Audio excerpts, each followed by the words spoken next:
Excellent. Hello, welcome everyone to this session on demystifying qualitative research. I am Dr. Seth Martinez from Boise State University, and I'm with my colleague, Yelena. Go ahead, Yelena. Thank you all. My name is Yelena Pokimica, and I'm a clinical assistant professor here and Seth's colleague at Boise State. Excellent. So a big welcome to everyone, and thank you for joining. I'm going to share my screen and we will begin. If at any time you have questions, feel free to type them in the chat and or ask. We have no problem if you want to interrupt us on a particular point we're making or topic we're on, and ask in the moment live. Because at least from my view, from sharing my screen, I'm limited as to what I can actually see. So don't hesitate to either shout out a question or type it in the chat, and perhaps Yelena or Laura can see that and ping the person who's not speaking. So yeah, excellent. So our presentation today, we're going to talk about demystifying qualitative research, and the angle that we're taking is this: that based on if our students are any indication, that there is a mystique about qualitative research, and we want to debunk any myth, demystify as much as possible, and unpack, rubber meeting the road, unpack what it entails to conduct qualitative research, data collect, and analyze. So that's what we're trying to do today. Okay, Yelena. Thank you, Dr. Martinez. So to get started, we thought that it would be useful to share a little bit about this subjective versus subjective perspective taking. So in qualitative research, it is important to either explicitly or implicitly state your position. And in a sense, what we're really looking at here is the truth or the reality about the issue you are studying as a researcher or as a practitioner, just waiting for you to, to discover it, in a sense, separate from the mind, from you as the researcher, as the practitioner, and from your participants? Or is it subjective, which essentially a lot of qualitative research is about, whereby you're looking at the creation of that reality or truth through the eyes of your participants, actually through their experiences. And with that, we also pay attention to the involvement of you as a researcher, as a practitioner, to the extent you're being involved. Are you more of a participant observer, or are you looking through the glass, so to say? And a lot of times in qualitative research, you might catch yourself sharing your relevant experiences wherever you see them, linked to your participants. And in that way, you're somewhat semi-involved. Some researchers, practitioners tend to be quite removed. The research is still subjective. You're still looking at your participant experiences, but you're not so much involved in sharing yours. So there's sort of a continuum in how much you get involved, where you position yourself on it. And so we also want to say that before you kind of go into research methods, before you impose them, it is actually good to be reminded of the purpose of your research and what is ultimately your end goal. And that purpose and the goal will then inform your methods and data collection techniques. We also thought that it would be good to share some points on the importance of qualitative methods. In a sense that qualitative research, in fact, is considered deeper, it's richer in its descriptions, and it helps understand the underlying reasons behind the issue that you're studying, behind the phenomenon at hand. That phenomenon is often invisible, it's hard to get to. So through those subjective experiences of your participants, you're trying to really study, notice, theorize about various manifestations of that phenomenon. And qualitative research goes very deeply into those underlying reasons behind those manifestations of a certain phenomenon. In that sense, is very useful, very informative in our organizations, for example. On top of that, it embraces local conditions, so it's very contextualized. And so it's bound by the conditions in that context in which those participant experiences are being shared.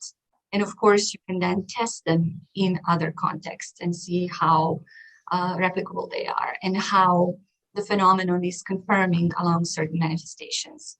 So with that, if a pattern of experiences is indeed getting repeated, you're noticing that, you become sure in your results and those various manifestations on the issue or phenomenon of interest being studied.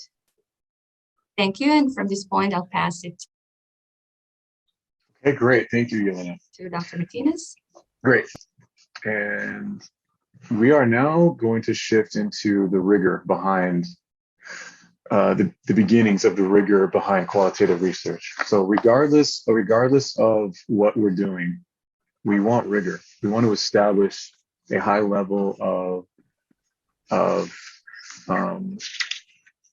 standard that thereby establishes whatever we conclude, whatever we find, whatever results we extract, that we have passed the threshold for it to be reliable. And so to do that for qualitative methods, the first layer are these standards of trustworthiness that we call them. And so we have 4 here that we're discussing, borrowed from Lincoln and Guba.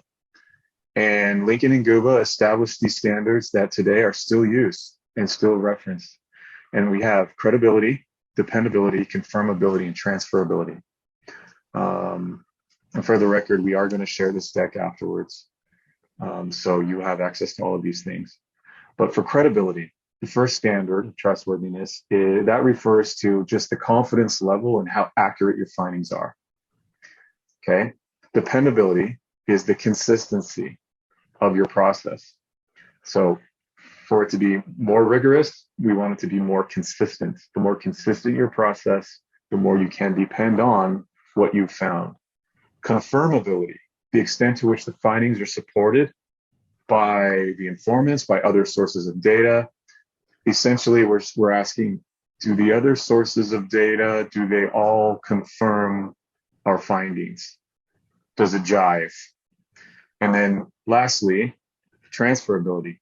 So upon presenting our results, do the results transfer from one context to another? Or in other words, what is the degree of applicability from one context to another? If I were sharing my findings with someone else, would that person be able to read the results, read the description provided, and be able to extract principles to apply to their context? So we're calling that 4th one transferability. And so the sum total of these 4 are the standards of trustworthiness that we aim for. There are ways of going about that.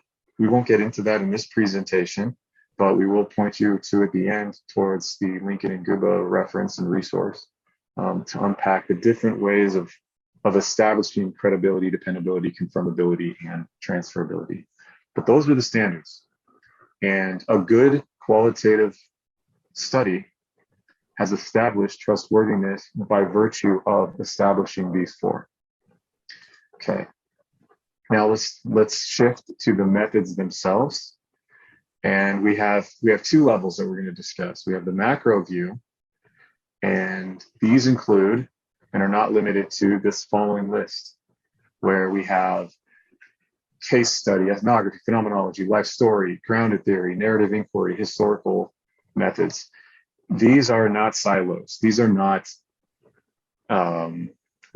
exclusive. They're not mutually exclusive. Rather, you will find overlap between these different approaches. A case study, where you take a case or multiple cases and do a deep dive into those situations, into those respective contexts, into the individuals involved, etc. and then extract findings from each case, and then maybe compare and contrast across cases.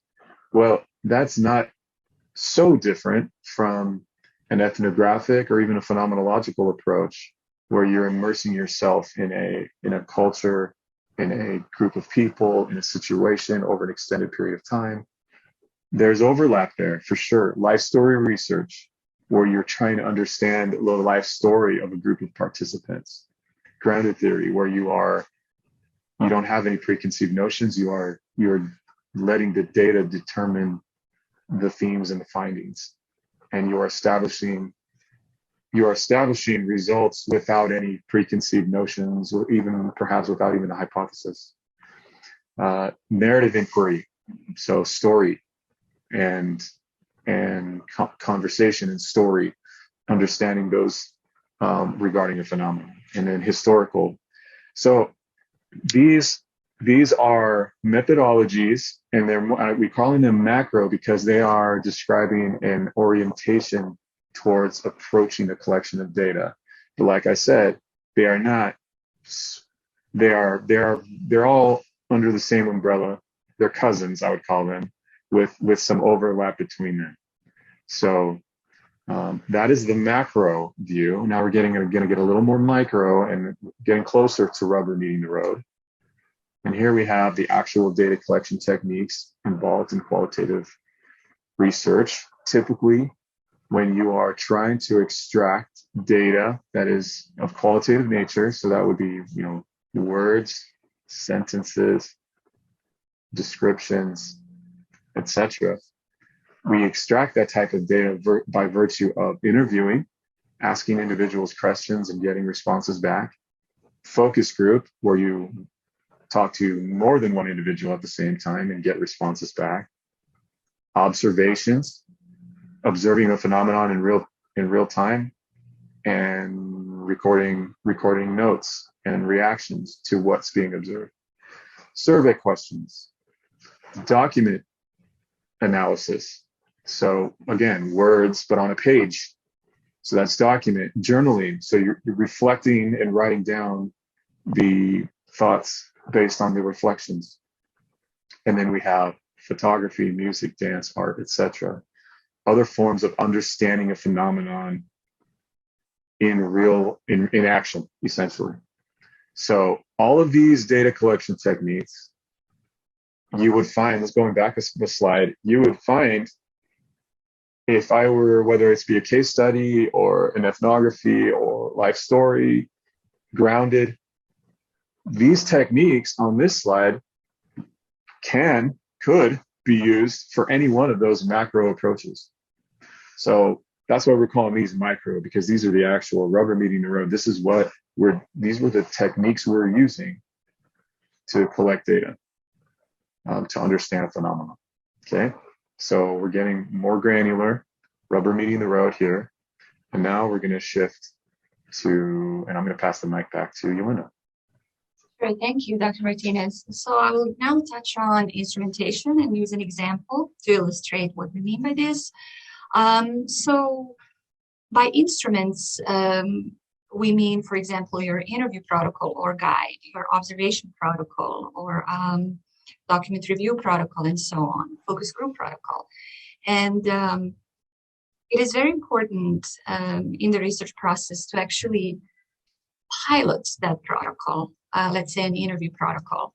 And that way you could see how the questions on it are actually holding up, if you need to revise some questions, if you need to eliminate some questions or add new questions. So you usually can have a small sample of individuals, volunteers, for example, who could help you pilot an instrument.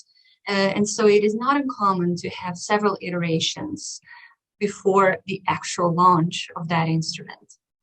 And then once launched, usually in qualitative research, what's also not uncommon is to follow up on interviews. This could even happen, I remember in my own dissertation, for example, or in some other work from practice, during coding or even pre-analysis. Gosh, I wish, I probed a little more there. Let me see if I could follow up with the participant. And so that way we get things more clarified. So that actually leads me to this continuum of how structured or unstructured your instruments are. Once again, let's take a look at an example, such as an interview guide or protocol.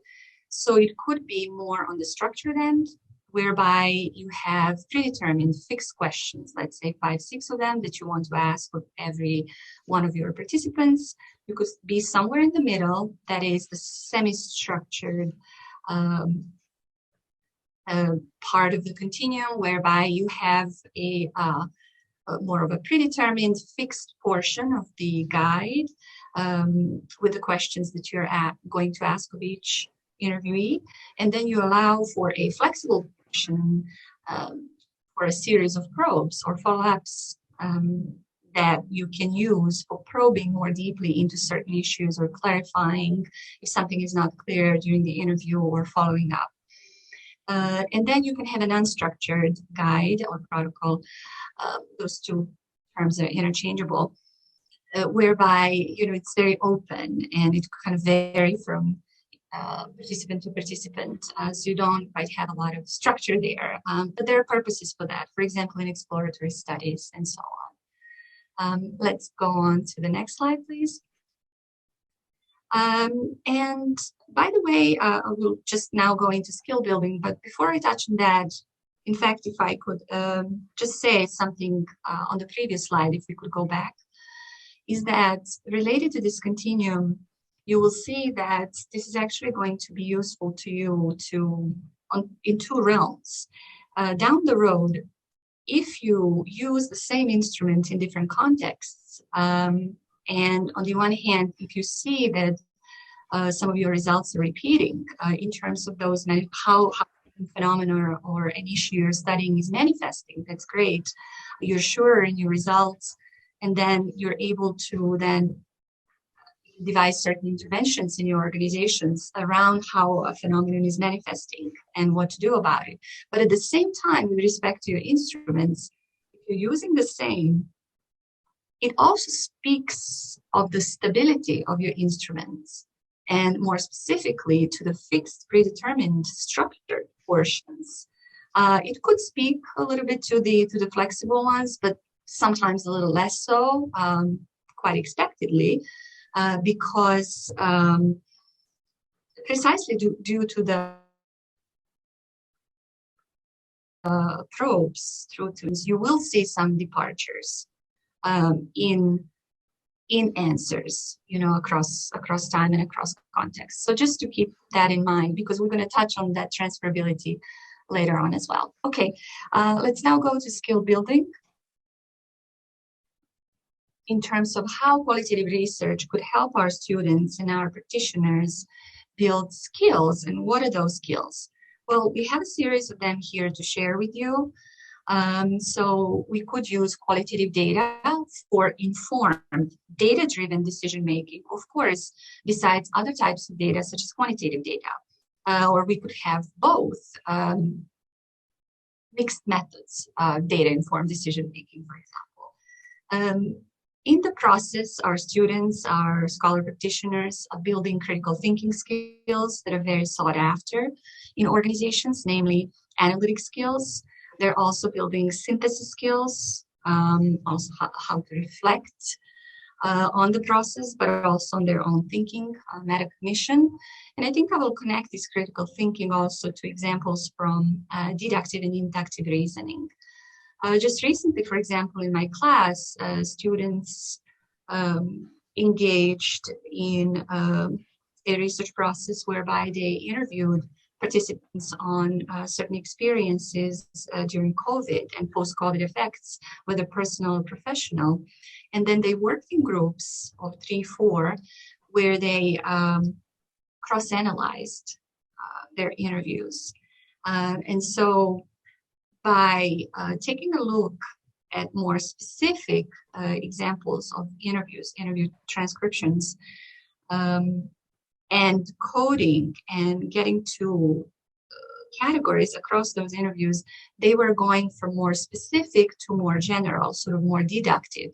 And then there's this wave that sort of switches, And then when they compare what all categories they came to, they then engage in a more inductive reasoning, going towards a more generalized kind of way of theming from those categories. So thematic analysis really allowed them to practice inductive reasoning from those examples. And then in that coding process and categorizing, a lot of students who at the same time are practitioners, they were thinking about intervention strategies as informed by those various categories. So those are some skills we wanted to share with you. Thank you. Let's move to the next slide by Dr. Martinez. In fact, both of us here wanted to share our experiences in how we apply qualitative research in practice. And so, for example, from my experience from working at Illinois Leadership Center, as a researcher at that time, 2014 to about early 2016, I helped with a project for revising the ILC leadership competency model. And it was precisely through qualitative research and focus groups with various stakeholders at the Illinois campus, University of Illinois Urbana-Champaign, that we were able to redesign the ILC leadership competency model. So even if you go to the ILC website today, you will see that model. I invite you if you have time. So in that sense, qualitative research provided for very much, data-driven decision-making and accounting for various experiences and viewpoints of those stakeholders in that redesign. So Dr. Martinez will share now his experiences. Yeah, so thank you, Yelena. So for me, the example I wanted to share was on the fully practitioner side. Before transitioning back to academia, I worked at several places, one of them being Adobe. For 3 years, I managed a machine learning program for all the engineers. So I supported the engineering population at Adobe. It was a global program. It was sponsored by the CTO. And because it addressed all the engineers, which at the time there were like 5,500, almost 6,000 engineers globally at Adobe, that meant that there were several things required. One, I had to have tabs over a bunch of different geographies and sites where the engineers sat in the company. So some North American, some European, some in India, and then small numbers, even pockets, even more spread than that. But those were the predominant heavy locations.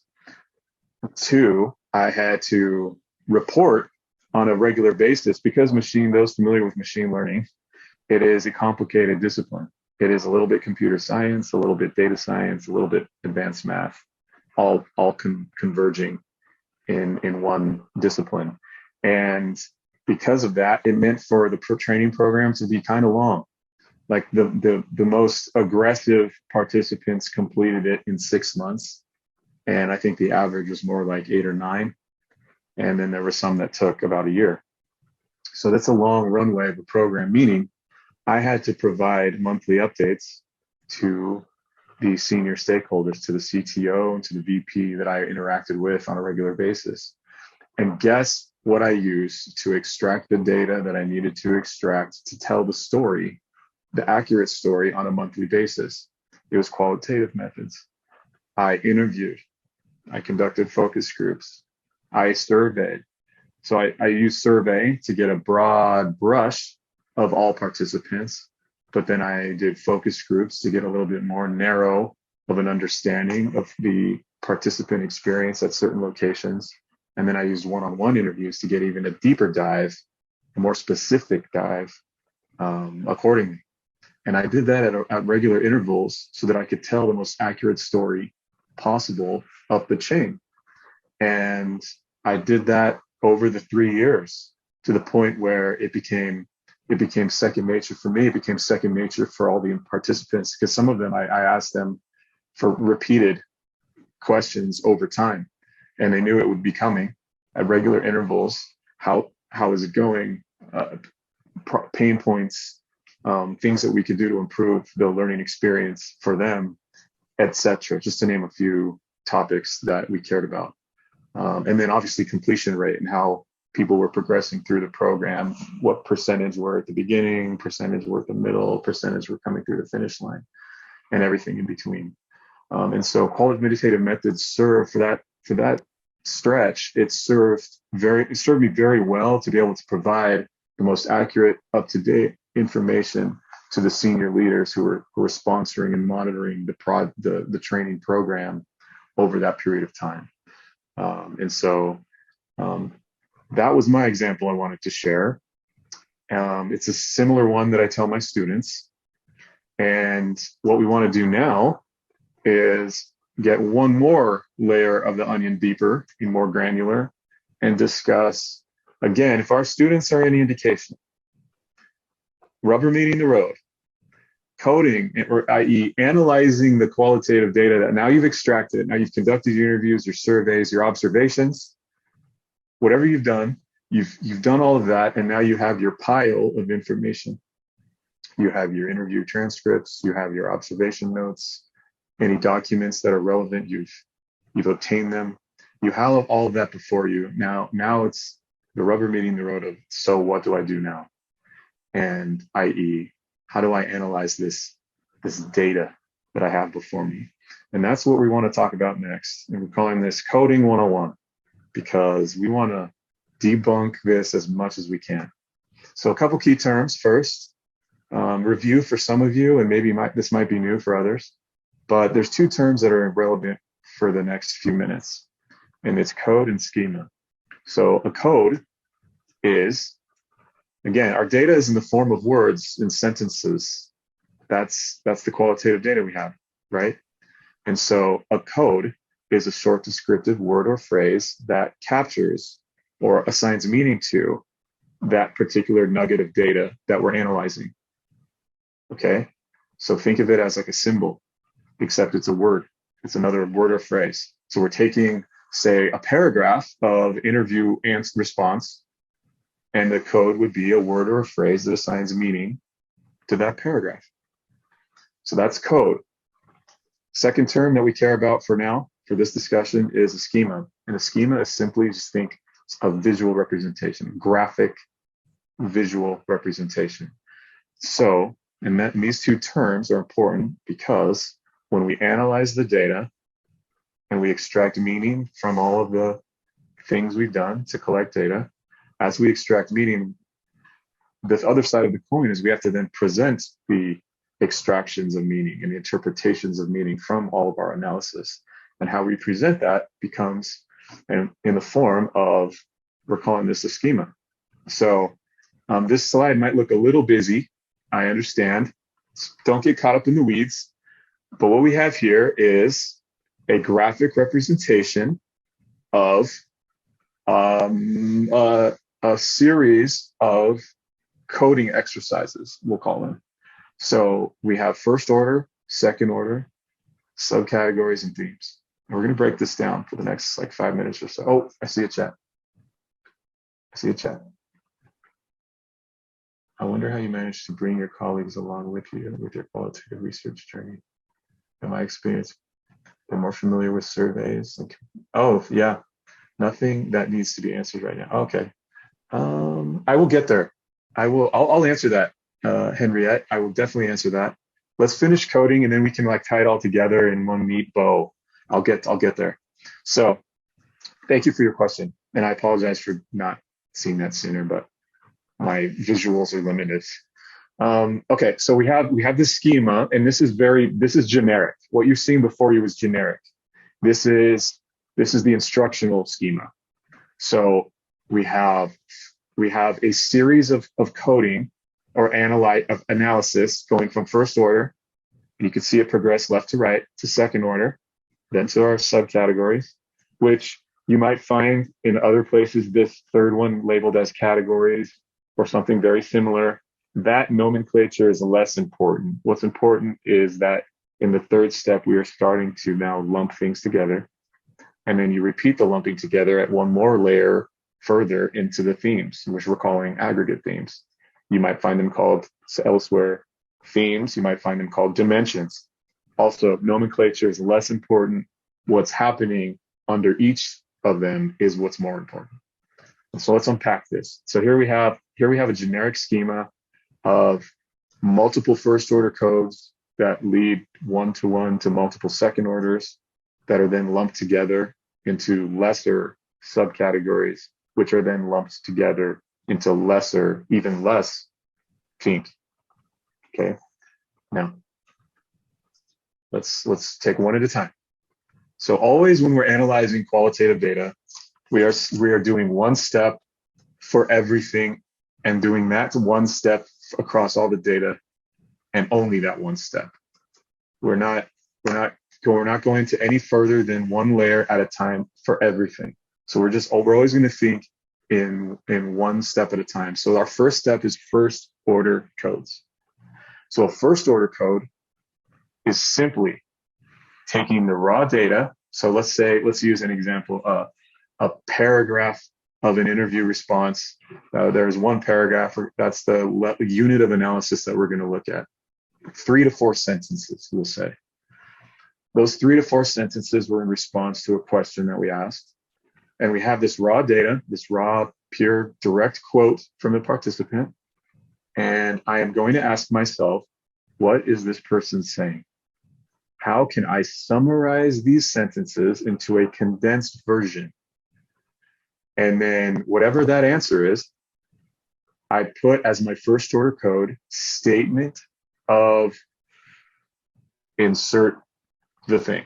Statement of, and then you're inserting what it is that you're interpreting that they're trying to say here. What are those 4 sentences? If I were to take those 4 sentences and dwindle them down into a phrase, it's a statement of blah, blah, blah, blah.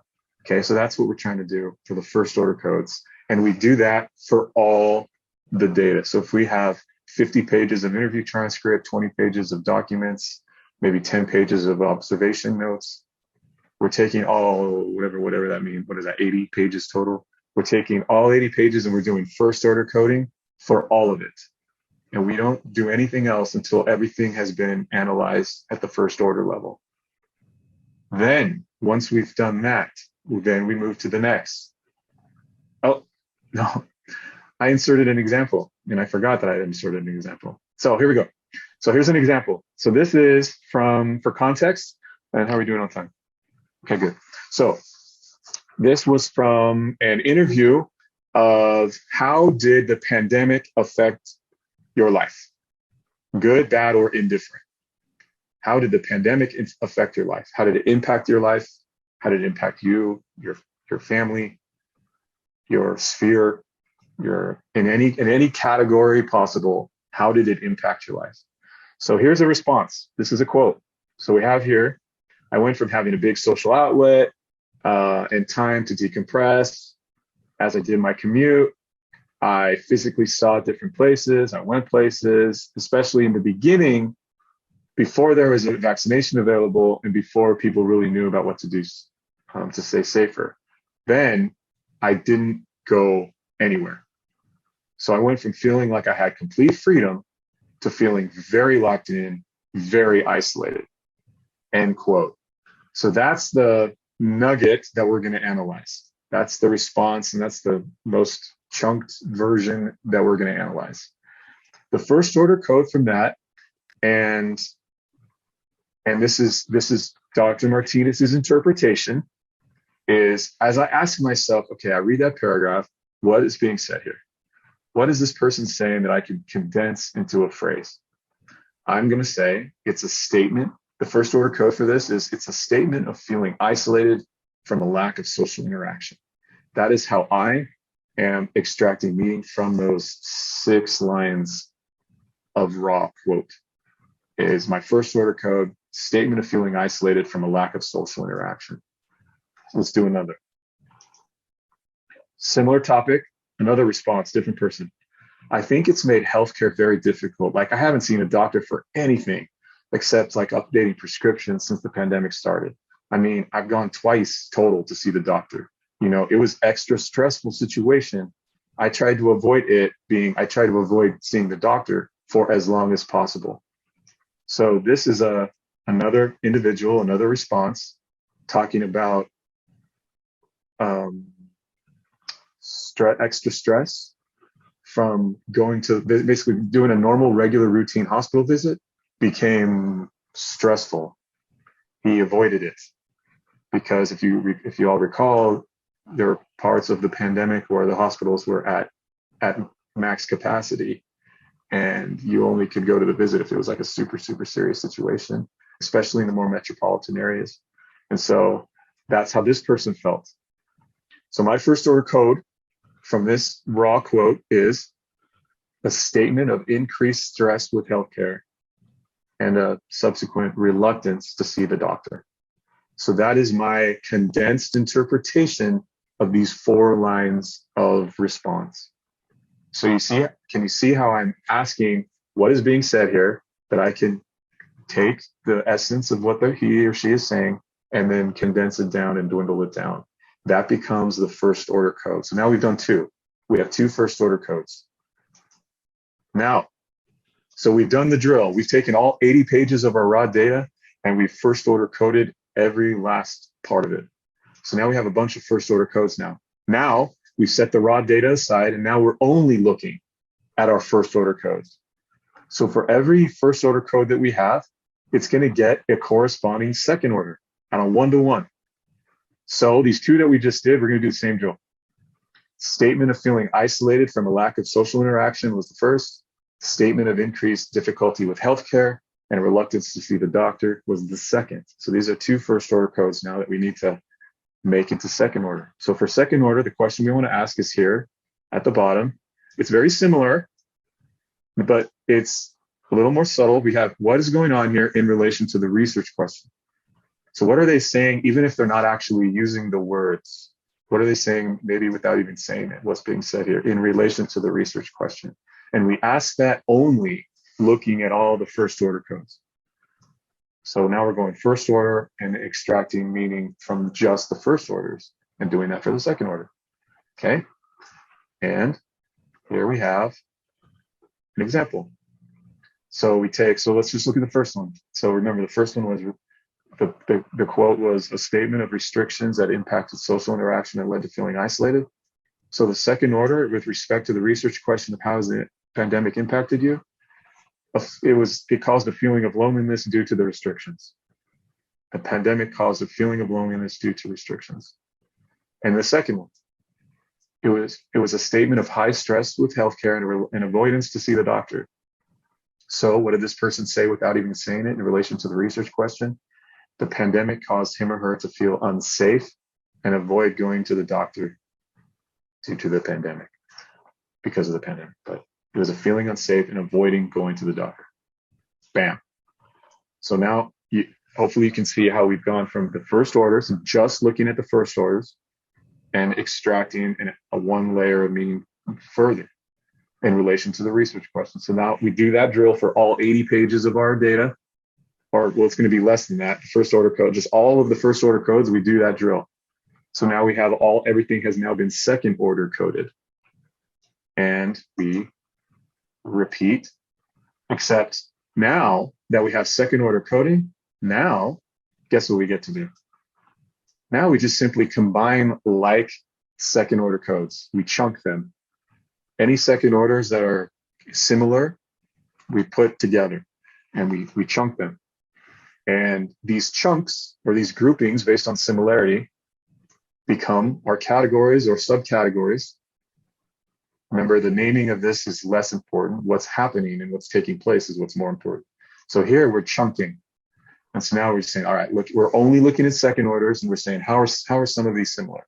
Where can we find similarity? And you, as the analyzer of the data, get to make that call, that you are the instrument. So your interpretation is the instrument here.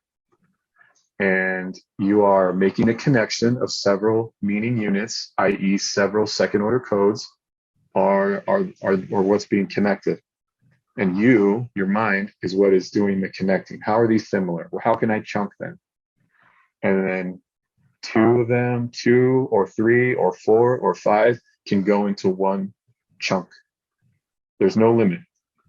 This is based on similarity, not based on number. Similarity. So you might have some subcategories that have a few second orders that feed into it. You might have some that have a dozen or more second orders that feed into it. The number is not significant. The similarity type is what is significant here. So now we've done this drill. So now we have a series of chunks, and these become our subcategories. And then guess what happens next? Same drill. Now we only look at the subcategories. We only look at the similarities. That's all we're looking at. And we do one more round of chunking or clustering based on similarity. And those become our themes.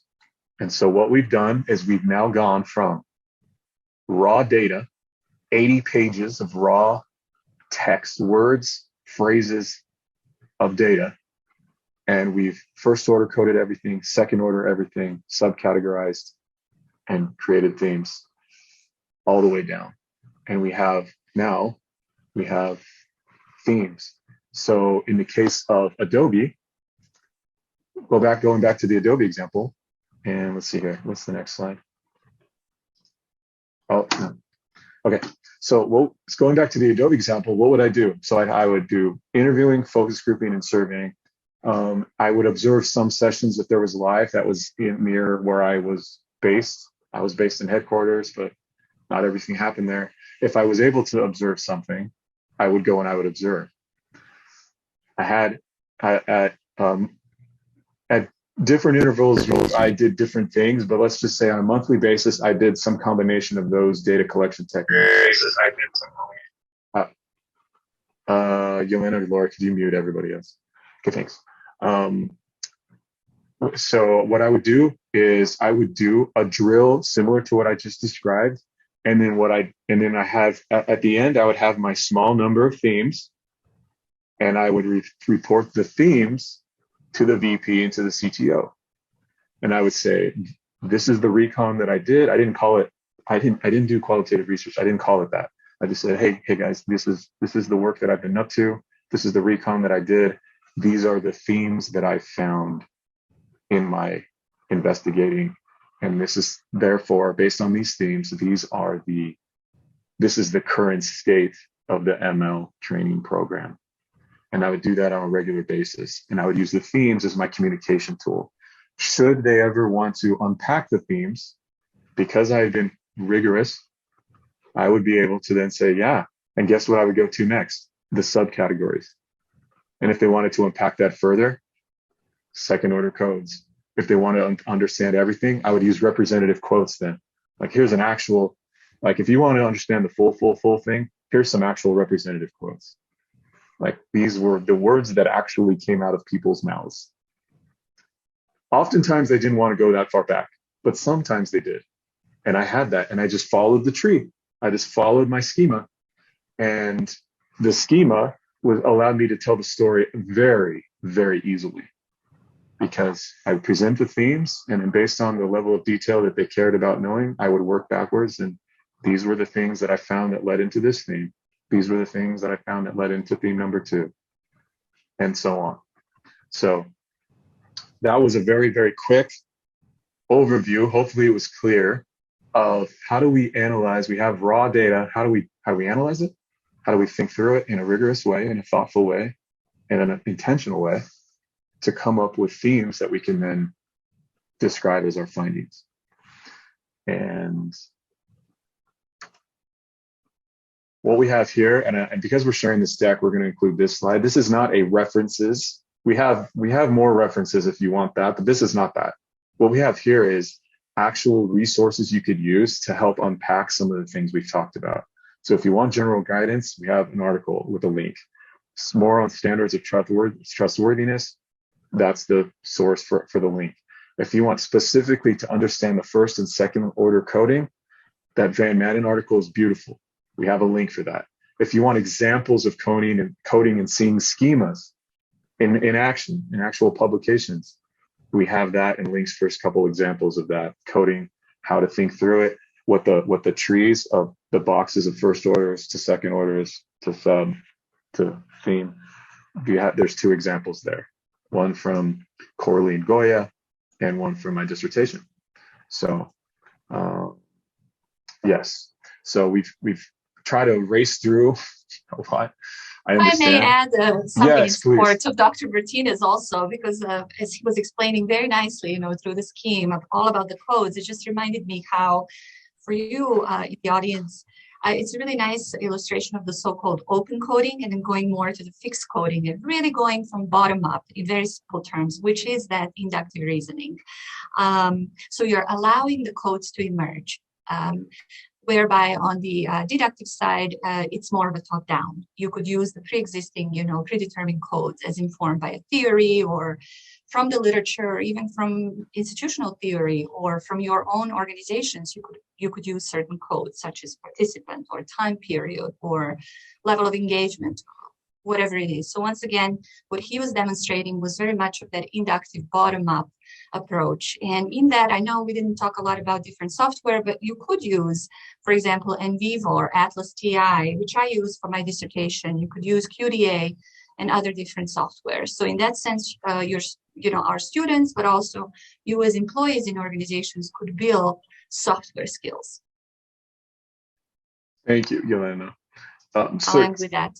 Perfect, thank you. Circling back to Henriette's question, so how was I able to work across the aisle in a way that it was received well? That's, the $1 million question is, so how do you do it? Well, I will say this. So I was actually debating sharing an Adobe example or a Facebook example. I worked at Facebook after Adobe before transitioning back to the academia. Adobe's culture was one that embraced the story, telling the story, understanding the story. They actually if they wanted numbers and means and regressions, if they wanted that, they would be very, very explicit, and it was more rare. They were happy, at least the VP and the CTO that I worked with, they were quite happy understanding the story. If I were able to say, like 2/3 of the participants are coming through the finish line, 1/3 are tracking delayed. They're not where they should be at this stage in the game. And they would have questions about that. And it was my job to have those answers locked and ready.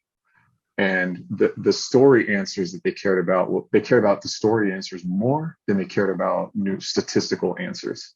And so it was kind of baked into the culture that, but if it wasn't, like, say Facebook cared a little bit more about the statistical. And let's say if it was the same scenario, but in a Facebook type situation where they cared a little bit more about statistical, not completely, like it wasn't a full pendulum swing, but it was just more than Adobe. I would say, I don't know about the senior leaders y'all work with, but the ones that I have worked with, they don't have much time. And so they want to understand as much as they can in as little time as possible. So my job is to do all the granular detail finding, data extraction, analysis, storytelling. My job was to do that. And then if they had questions about, like I mentioned, like say, okay, Seth, this makes sense. I get it. Jives. Why is that 1/3 tracking behind? Is it exactly 1/3 or are you estimating? Because that's a really clean number when it's a couple, like it's almost 1,500 participants. Is it like, are we talking exacts or if they wanted more precision, I should have already had that already locked and loaded and able to provide them. They usually didn't care about that level of detail, but if they did, then it was my job to have that and say like, look, okay, fine. We have 1,345 participants and we have 522 are here and the rest are there. And the 522 are, and be very specific that usually it was when they asked. I wouldn't give them that level of specificity just out of the gate. That's a whole separate topic about creating, getting buy-in from executive sponsors or stakeholders. Like that's a whole separate webinar. But what I will say is the game of what I've just described of qualitative research, extracting information to tell a story and to say like, here are the themes, and this is the putting these themes together. This is the story of the current state of my program. What I haven't talked about is the navigating the interactions with the senior leaders and getting buy-in. Building equity is the term that I use with my students. Our job as practitioners is to build equity with those that we're working with, especially if they're senior, because their time is limited. And so a lot of the ways that I would build equity would be actually saving them time and saying like, if we had a 30-minute meeting where I ran them through the overview of the current state of the program, trying to only use 20 to 22 minutes, 25 at max, so that I can give them some time back and just say, great, we talked about everything I need to talk about. I've answered all your questions. Anything else? No. Okay, great. I'll give you 5 minutes back. Thanks, guys. Bye. And I'm out of the room. I wanted them to know that I meant business and that I was only going to tell them what they needed to know and nothing more. I wasn't trying to small talk. I wasn't trying to waste 1 second of their busy lives. That was part of building the equity with the leaders. There's other things to do to build equity with your leaders. Be accurate, be prepared, thorough. Hopefully today has helped you all understand how you can be thorough on the qualitative data collection, qualitative data analysis, qualitative data reporting. But that's just one part of building equity with the senior leaders, so that when the time comes and they have a question, like, hey, I need some more specificity. I do want, what is the regression of X and Y? What does the regression look like? That if I anticipate, I should be able to anticipate that they want, if I know them well enough, if I've done my work, I should know that they might ask me about that. So I should have that prepared going into the meeting, should they ask. I might not lead with that type of detail, but it's on me to have it prepared. And then they know every time they meet with me subsequently, he's always ready. He always has the answers locked and loaded at his fingertips. Then thereby you begin building that equity.